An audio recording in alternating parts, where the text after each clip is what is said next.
Nous allons ouvrir spécifiquement nos oreilles. On a exprimé notre louange, mais il nous faut pouvoir entendre au-delà des mots humains qui seront prononcés à ce micro. Il nous faut pouvoir entendre vraiment quel est le projet et l'intention de Dieu. Alors nous allons prier dans ce sens-là.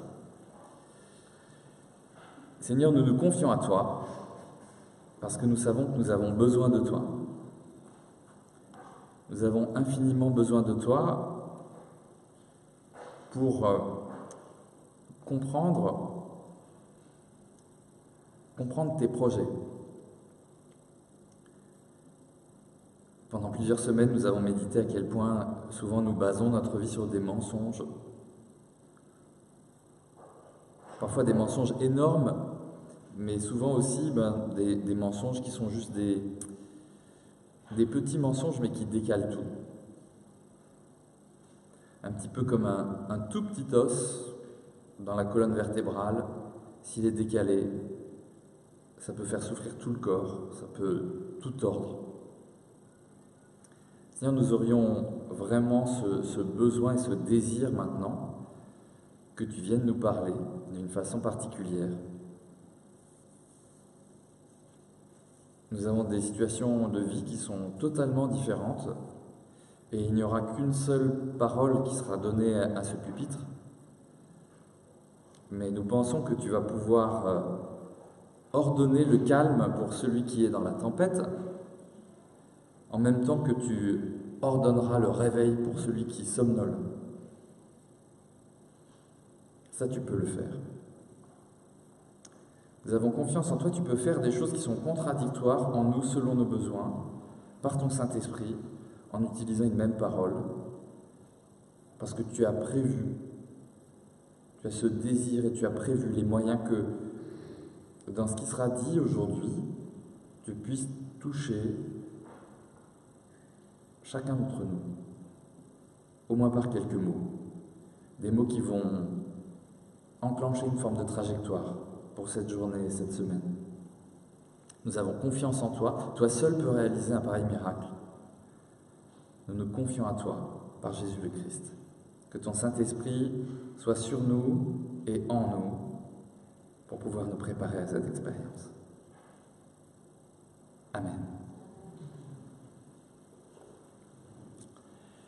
Vous avez peut-être vu, si vous vous êtes déjà inscrit pour le week-end d'église, que nous aurons une thématique qui est le fait de devenir une église de témoins. Une église de témoins, c'est le slogan pour toute l'église protestante unie depuis 2-3 ans maintenant. L'idée, c'est simplement que souvent, les gens qui vont à l'église pensent que l'église, c'est fait pour les croyants. Non, l'église, c'est pas fait pour les croyants. L'église, c'est fait pour ceux qui n'y croient pas encore, qui doivent venir là, et qui doivent être transformés, non pas pour devenir des croyants, mais pour devenir des témoins.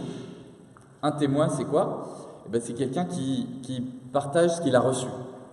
C'est quelqu'un qui dépense ce qu'il a gagné. C'est quelqu'un qui offre ce qui lui a été bizarrement transmis. Donc le but de l'Église, c'est pas de gérer des croyants.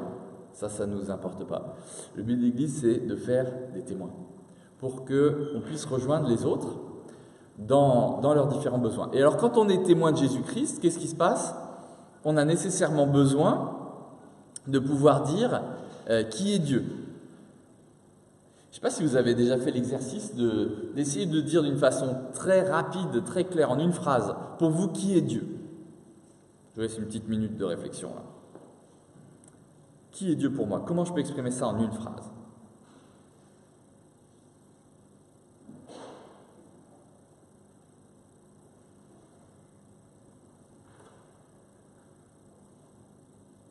Il est fort probable que si on vous demandait de venir écrire ça sur un tableau, il y aurait presque autant de phrases qu'il n'y a de personnes dans la salle. C'est bizarre quand même, parce qu'on parle du même Dieu. Donc, ça veut dire qu'il y a plein de mots qu'on peut mettre sur Dieu pour le décrire. Les mots qui viennent souvent à l'esprit des chrétiens, et c'est des mots qui sont tout à fait justes, c'est le fait que Dieu soit notre Père. C'est vrai. Hein, on a été baptisé au nom du Père, du Fils et du Saint-Esprit. On prie le Notre Père. C'est tout à fait juste. Il y a juste un truc qu'on oublie quand on dit ça, c'est que dans les 1000 pages du Premier Testament, avant d'arriver au Nouveau Testament, on n'a quasiment jamais appelé Dieu Père. Donc au début où Dieu s'est fait connaître de son peuple, il ne s'est pas d'abord fait connaître comme Père. Alors, comment s'est-il fait connaître? Certains vont dire comme juge. Oui, c'est vrai, dans le Premier Testament, Dieu se fait connaître comme juge. Mais bon, en même temps, il n'est pas que juge, sinon ce ne serait pas extrêmement drôle. Enfin, je bénis les juges et les avocats dans la salle, mais il n'était pas que juge, non. Il s'est présenté souvent comme créateur, ce qui est peut-être une autre modalité de la paternité. Celui qui offre la vie, celui qui crée la vie, qui transmet la vie, qui donne la vie. Bon, c'est pas mal, c'est pas mal. Mais je ne sais pas si vous avez déjà réfléchi à quelle a été la confession de foi la plus ancienne qu'on ait dans la Bible. Comment on peut savoir quelle est la confession de foi la plus ancienne dans la Bible? En fait, on peut savoir ça que depuis le XXe siècle. C'est lié à des études sur la linguistique. Vous savez que nos façons de parler nous donnent des indices de l'époque à laquelle on parle. Si je vous parle d'Internet, c'est clair que je suis quelqu'un qui est après 1990. Vous voyez? Louis XIV parlait jamais d'Internet, c'est promis, j'ai pas connu Louis XIV, mais je vous assure qu'il n'a jamais parlé d'Internet. Donc s'il y a le mot Internet dans un discours, je sais que ce discours est postérieur à 1990. S'il y a le mot télévision, je sais qu'il est postérieur à 1930 à peu près. Ouais. Même, ah non, mais il y avait déjà des ébauches, mais bon, on n'appelait peut-être pas ça de télévision. Vous voyez, donc, en fait, les mots qu'on utilise nous permettent de dater quand est-ce qu'on a exprimé les choses. Et donc, il y a des tas de savants qui ont travaillé sur la Bible pour savoir quelles étaient les époques où il y avait le vocabulaire manifestement le plus ancien dans la Bible. Et ce n'est pas nécessairement dans l'ordre chronologique des livres qui nous arrivent.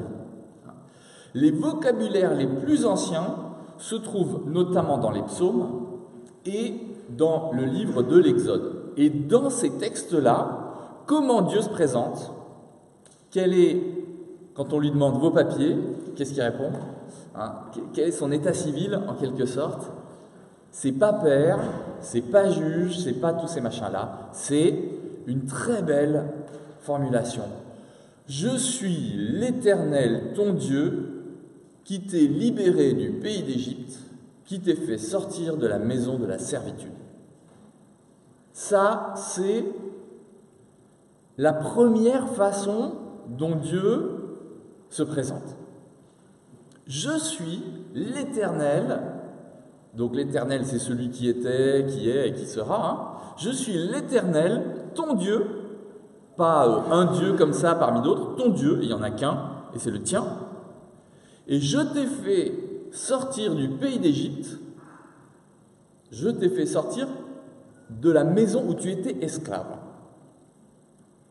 Ça c'est la première fois que Dieu se présente. C'est en tout cas, si vous voulez, une des premières définitions qu'on ait trouvées quand on fait un peu de l'archéologie du texte. C'est la plus vieille présentation de Dieu. Je trouve que c'est hyper fort. C'est hyper fort, évidemment, que Dieu se présente comme étant notre Père, on est d'accord. Mais ce pourquoi je trouve que c'est hyper fort, cette définition de l'Éternel, ton Dieu, qui t'ait fait sortir du pays d'Égypte, qui t'ait fait quitter la maison de la servitude, c'est pour dire que l'expérience de base des croyants, c'est la liberté. Je ne sais pas si c'est ce que vous avez vécu, je ne sais pas comment vous êtes devenus chrétiens. Il y a certains d'entre nous qui ne sont peut-être pas encore chrétiens. En tout cas, ceux qui sont devenus chrétiens et qui ont vécu ça comme une expérience bouleversante, la plupart du temps, ce qu'ils ont noté, c'était qu'avant, ils étaient dans des formes d'esclavage et que désormais, ils sont dans un type de liberté qui est très différente de leur situation préalable. Je suis passé de l'esclavage à la liberté. Et c'est très certainement pour ça que cette plus vieille confession de foi, c'est « Je suis l'Éternel, ton Dieu, qui t'est sorti du pays d'Égypte, qui t'ai fait quitter t'ai fait quitter le pays d'Égypte, t'es sorti de la maison de la servitude. Voilà. C'est l'expérience de base du croyant. C'est pas tout d'un coup, oui, je me suis dit que la création était belle et il devait y avoir quelqu'un au-dessus de ça. Non, ça produit pas des grandes conversions en fait. Ça peut aider, mais la grande conversion, elle passe par l'expérience personnelle. J'ai été en Égypte. Alors évidemment, vous et moi, nous n'avons jamais été esclaves en Égypte. Je pense. Je ne pense pas qu'il y ait de grandes chances que certains d'entre vous aient été esclaves en Égypte. Moi, je connais des gens qui ont été esclaves en Libye, auprès de Daesh, notamment un jeune homme de 17 ans qu'on a fait sortir avec des amis de la maison de la servitude. Et je peux vous assurer que c'était vraiment la maison de la servitude. C'est des choses qui arrivent encore aujourd'hui. Mais nous n'avons pas vécu ça. Ça fait référence à quoi? Ça fait référence tout simplement à l'expérience de l'Exode. Cette expérience que le peuple de Dieu a vécue, qui consiste à sortir de l'emprise de Pharaon. Parce que l'Égypte, oui, l'Égypte, c'est un beau pays, mais le problème, c'était pas l'Égypte. Vous voyez, le problème, c'était pas le Nil, le problème, c'était même pas les pyramides et tout ça. Le problème, c'était quoi? C'était Pharaon, et l'esprit qui était sur Pharaon. Vous avez le droit d'aller en Égypte si vous êtes chrétien. Choisissez bien les dates de vos voyages, parce que de temps en temps, c'est un peu chaud, mais à tous égards. Je suis l'Éternel qui t'ai fait sortir du pays d'Égypte. Voilà l'expérience de base du peuple de Dieu. Finalement, pour le peuple de Dieu, c'est plus important de passer de l'esclavage à la liberté que d'avoir un Dieu créateur. Avoir un Dieu créateur, ok, mais c'est presque secondaire, en fait. C'est presque secondaire. On en parle finalement assez peu, même dans le Premier Testament. En revanche, cette expérience d'avoir été libéré d'Égypte, c'est partout. Et qu'est-ce qui se passe? Le peuple est sorti d'Égypte, vous connaissez leur histoire, ils sortent d'Égypte, tout va bien. Et qu'est-ce qui se passe au bout de quelques jours? Alors qu'ils ont été pendant des dizaines et centaines d'années sous le joug de l'esclavage, au bout de quelques jours, qu'est-ce qu'ils font? Eh bien, alors il y a le veau d'or, bien sûr, pas mal, dans le genre, on se fait un faux Dieu et on va dire que c'est lui qui nous a fait sortir d'Égypte. Ah non, c'est pas lui. C'est pas lui. Ça, c'est juste vos alliances, vos bagues de fiançailles et vos colliers. Voilà. C'est, voilà, qu'on a refondu. Mais c'est pas un Dieu. C'est juste du métal. Donc, qu'est-ce qu'ils font? Ils se précipitent dans l'idolâtrie, mais surtout, la pire des idolâtries dans laquelle ils se précipitent, c'est même pas le veau d'or. La pire des idolâtries dans laquelle ils se précipitent au moment où ils deviennent libres, c'est quoi? C'est la mémoire tordue. C'est quoi la mémoire tordue? La mémoire tordue, c'est le moment où vous êtes libre, vous êtes dans le désert, vous avez tout ce qu'il faut, parce que le Seigneur vous donne de la manne pour manger tous les jours, vous avez la liberté, vous pouvez vous structurer, vous avez même fait une tente pour vous retrouver, aller prier et tout, quoi. Vous avez tout avec vous. Vous avez tout bien. Le Seigneur pourvoit en chaque chose, à chaque instant, chaque journée. Tout va bien. Et qu'est-ce que vous faites dans ce moment-là? Eh bien, vous pensez, je vous lis un verset. Les enfants d'Israël dirent: pourquoi nous ne sommes pas morts par la main de l'Éternel dans le pays d'Égypte, quand nous étions assis avec des plats de viande, quand nous mangions du pain à satiété? Vous nous avez menés dans ce désert pour nous faire mourir de faim avec toute cette multitude. Le truc qui les coupe le plus de Dieu, c'est la mémoire, non pas de leur tête, mais de leur ventre. Ils sont libres, mais ils préféraient être esclaves parce que quand même, le rôti sur les bords du Nil, ça valait le coup. Il y a plein de versets comme ça. Ce que je viens de vous lire, c'était Exode 16.3, mais je peux vous lire un autre verset dans le livre des Nombres. Nous nous souvenons des poissons que nous mangions en Égypte et qui ne nous coûtaient rien, comme si la manne était payante. Les concombres, les melons, les poireaux, les oignons, l'ail. Vous imaginez les poireaux qui vous font perdre le désir de rester libre. Les melons, moi j'aime pas du tout le melon en plus, mais les melons qui vous font regretter le moment où vous cognez pour construire des pyramides pour enterrer Pharaon. Waouh!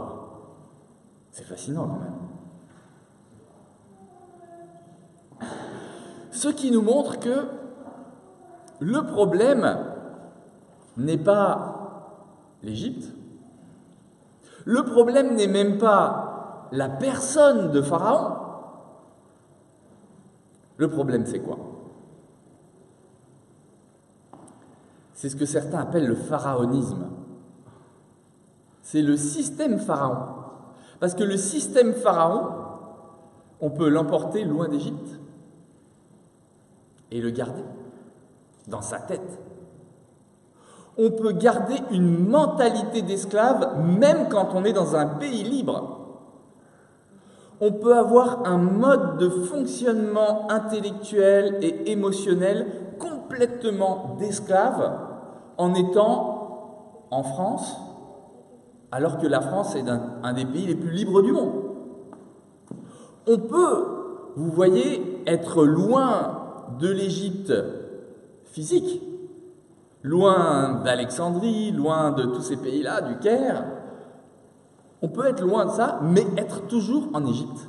Parce que la pire des Égyptes, c'est laquelle? C'est l'Égypte intérieure. Les choses extérieures, les choses qu'on peut voir avec les yeux, sont dangereuses, parfois. Mais les choses qui sont beaucoup plus dangereuses, c'est celles qu'on ne peut pas voir avec les yeux. Et le problème des Hébreux, c'est qu'alors qu'ils ont été ouverts à la liberté, notamment à cause de leur mémoire et des idées tordues que nous dénoncions tout à l'heure dans la prière, ils ont gardé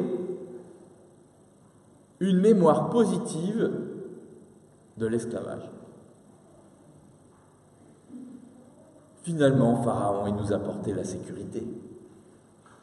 Finalement, la Libye, c'était mieux sous Kadhafi. Finalement, au moins, quand on avait un roi qui était un tyran, c'était chouette. Sous Napoléon, on était heureux. Finalement, vous voyez le pharaonisme, comment ça fonctionne? C'est même pas un système politique, un système extérieur, c'est un système spirituel et il nous gangrène à l'intérieur et pas vraiment de l'extérieur en réalité. Le Seigneur pourtant avait voulu montrer que désormais leur liberté était considérable puisque justement ils pouvaient à chaque fois qu'ils se déplaçaient rebâtir ce que nous on appellerait par un néologisme le temple, simplement en replantant la tente de la rencontre, mettre les piquets autour, etc. Et puis là on avait le sanctuaire avec nous. C'était bien, on pouvait aller au sud du Sinaï, au nord du Sinaï, on pouvait se balader un peu partout. Il n'y avait pas de problème parce que on avait avec nous la liberté. La liberté n'étant pas simplement le fait de ne plus avoir un Égyptien qui nous court derrière, la liberté passant par le fait d'être connecté au vrai Dieu. Donc le Seigneur avait donné les moyens, et nous avons, vous le savez, de nos jours exactement les mêmes moyens. Nous avons le moyen d'avoir la présence de Dieu depuis que nos corps, grâce à l'événement formidable de la Pentecôte, nos corps sont devenus les temples du Saint-Esprit. On n'a pas besoin d'aller à Rome, à Genève, à Lourdes, à Katmandou, que sais-je encore, même au 97 rue Julien-Lacroix, pour être dans la présence de Dieu. La présence de Dieu, on l'a avec nous. Point barre. Ça, c'est la liberté que Dieu nous donne. Mais nous, on a encore, comme les Hébreux, le système égyptien dans la tête. Nous, on n'a même jamais été en Égypte. Mais l'Égypte, on l'a toujours dans le crâne, dans le cœur. Pharaon, il peut être mort depuis des milliers d'années, il est toujours au boulot dans la tête de plusieurs d'entre nous. Pourquoi? Parce que finalement, ce qu'on recherche dans l'existence, c'est pas la liberté. La liberté, elle nous fait peur. On préfère un gentil esclavage avec des poissons, des concombres, de l'ail, des oignons, des poireaux et du melon. sauf pour moi. C'est dingue. Et moi, j'aime l'humour de Dieu qui nous montre dans ces récits que c'est pas parce qu'on avait des choses super, c'est pour les poireaux et pour l'ail.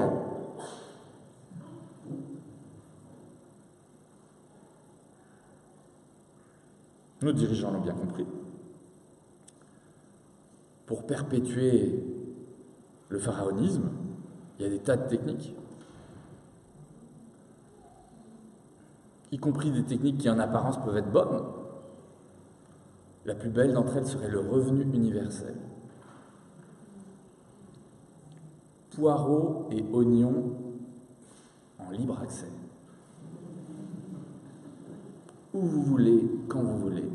Plus personne ne pourrait se plaindre. Plus personne ne pourrait dire qu'il y a de l'injustice. Plus personne ne pourrait dire qu'il y a un manque de fraternité. Plus personne ne pourrait dire que l'égalité a été oubliée. Plus personne ne pourrait dire quoi que ce soit. Au lieu que ce soit une solidarité avec les plus faibles, ben ça serait du pain et des jeux pour tout le monde. Le rêve, TF1 pour tout le monde partout. Le rêve, formidable. Vous voyez Pharaon ? Pharaon, c'est pas un truc pour il y a 3200 ans. Et c'est pas un vieux truc de la Bible. Pharaon, c'est aujourd'hui, c'est ici, et c'est potentiellement dans ta tête et dans ton cœur. Est-ce que tu veux être libre ou est-ce que tu veux poireau à volonté ?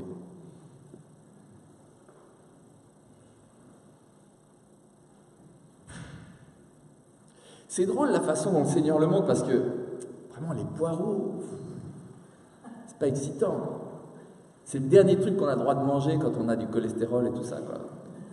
C'est vraiment le pire du pire, le poireau. Et bien pour ça, on est prêt à savourer d'être privé de liberté. C'est ça que le Seigneur essaye de nous dire, c'est qu'en fait, le diable ne nous arnaque pas forcément sur des choses immenses, de glorioles, de milliers d'euros, de toutes ces choses-là. Il arrive à nous arnaquer sur des choses très subtiles. Rappelez-vous, Ève, c'était une pomme, c'est pas mieux qu'un poireau. Enfin, une pomme ou une quasi-pomme. On est tous à la merci de petites arnaques qui font que, au lieu de maintenir que notre Dieu est celui qui nous a libérés d'Égypte et de toutes les Égyptes, même des Égyptes d'aujourd'hui, des Égyptes en France, et Dieu sait si on a des monuments égyptiens à Paris, le Seigneur est celui qui nous a délivrés de toutes les Égyptes. Au lieu de garder ça, de tenir ferme, d'essayer d'aller débusquer comment, dans des réflexes tout bêtes, entre le mardi et le mercredi, là j'ai eu un réflexe stupide qui est lié au pharaonisme. Je reste dans une mentalité d'esclave. Au nom de Jésus, je ne veux plus ça. Au lieu qu'on soit exigeant, qu'on ait un appétit pour la liberté, une forme de radicalité, pour que cette liberté ne soit pas seulement la nôtre, mais qu'elle soit aussi celle des nôtres, et qu'elle soit aussi celle de tout le peuple, qu'est-ce qu'on fait ? On se complaît. Et on désire aller passer nos vacances en Égypte. Vous voyez la proposition du Seigneur ? Quand il se définit comme celui qui nous a sortis d'Égypte, il y a là un événement qui est très ancien, qui concerne les Hébreux, assez peu d'entre nous sommes de racines hébraïques, et pourtant, il y a là comme une espèce de paradigme pour tout humain de toute époque et de tout lieu. Il faut que tu quittes l'Égypte. Et il y en a plusieurs dans la salle qui devaient quitter l'Égypte. Vous pouvez me dire, j'ai jamais mis les pieds, c'est pas grave. Si tu vas pas à l'Égypte, l'Égypte viendra à toi.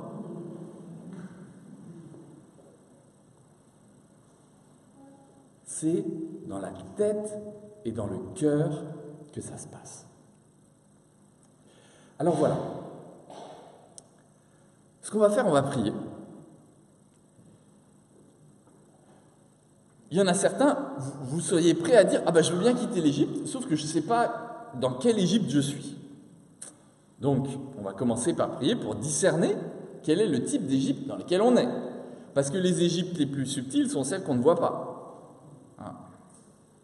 Dimanche dernier, je vous disais, une des pires chaînes pour nous rendre esclaves, c'est la chaîne de télévision. Hein. Et elle est subtile, elle est sans fil. Hein.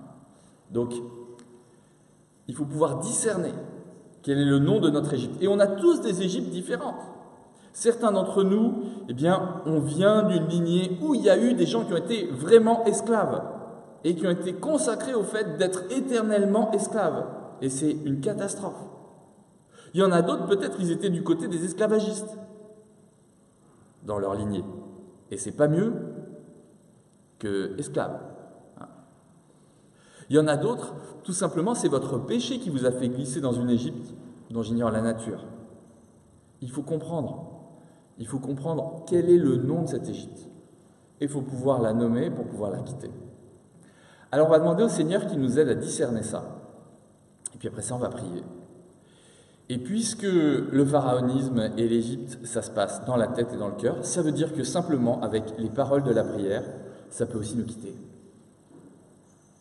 Tu peux rester sur ta chaise au 97 rue Julien Lacroix et sortir d'Égypte.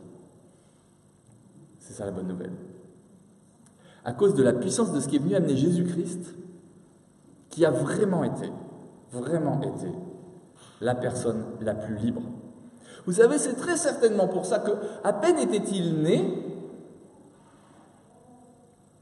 Dieu, l'Éternel, a obligé Joseph et Marie à faire quoi? À aller en Égypte. Parce que même Jésus, il faut qu'il sorte d'Égypte. Même Jésus, il faut, pour qu'il puisse avoir toute sa stature, il faut qu'il sorte d'Égypte. Alors là, c'était géographique, hein, on s'entend. Mais vous voyez, c'est comme un rappel. Toujours, il faudra que tu sortes d'Égypte. Nous prions. Seigneur, merci parce que ça n'est pas qu'un ordre que tu nous donnes.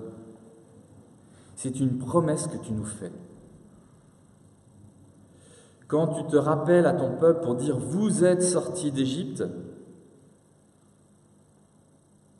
c'est pour que chacun se souvienne, même s'il est dans le désert du Sinaï, même s'il est en Canaan, même s'il est dans la diaspora, que parfois on a traîné son Égypte avec soi. Seigneur, nous voulons te demander que par ton Saint-Esprit, tu montres à chaque personne ici, dans la sincérité de sa prière, de sa disponibilité, qu'est-ce qui peut bien être son Égypte à lui, son Égypte à elle. Quel est mon pharaon? Qu'est-ce qui est cette instance qui me donne des ordres et me fait faire des trucs qui sont contraires à toi et à tes projets? À quoi est-ce que je suis lié? À quoi est-ce que je suis attaché? À quoi est-ce que je suis enchaîné? À notre génération qui se croit libre parce qu'elle a du sans-fil, nous sommes pleins de liens, pleins de chaînes, pleins d'attaches. Nous n'avons jamais été aussi esclaves. L'esclavage suprême pouvant être celui de nos désirs. Seigneur, montre-moi. Seigneur, je ne veux pas retourner en Égypte.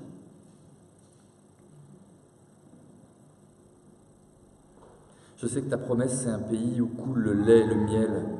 C'est beaucoup plus intéressant que les poireaux et les oignons.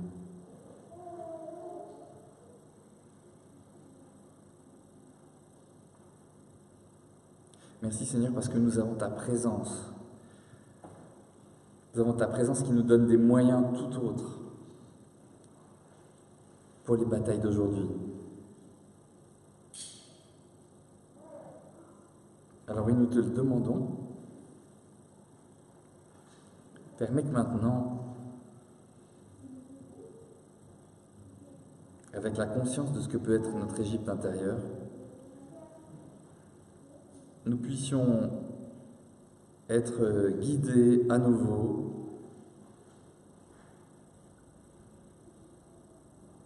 par le nouveau Moïse, qui est ton fils, et qui dit de génération en génération, un peu comme il l'a dit à Lazare, « Sors, sors de là, quitte,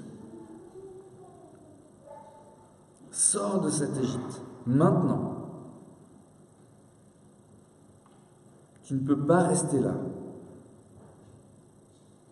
C'est une parodie de liberté, une parodie de confort, une parodie de satiété. C'est n'importe quoi. Sors de là. Maintenant, décide-le et fais-le. Fais le pas. C'est dans ta tête, c'est dans ton cœur. Fais le pas. C'est intérieur. Ça ne mobilise pas un déplacement géographique nécessairement.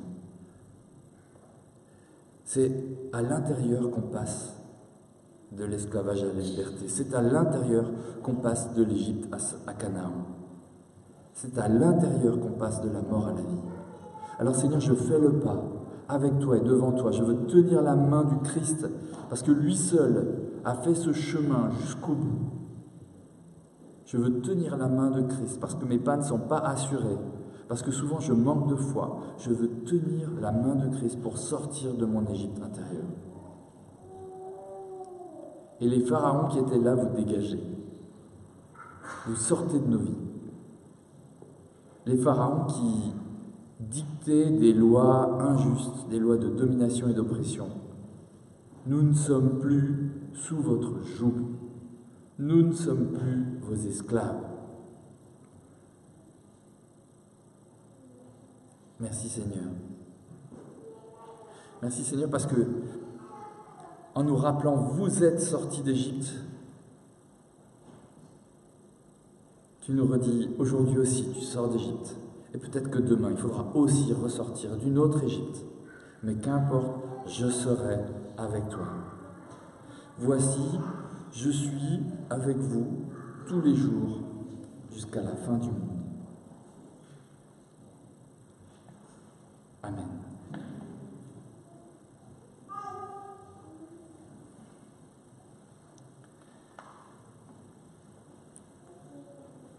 Nous allons pouvoir avoir un temps pour chanter ensemble maintenant.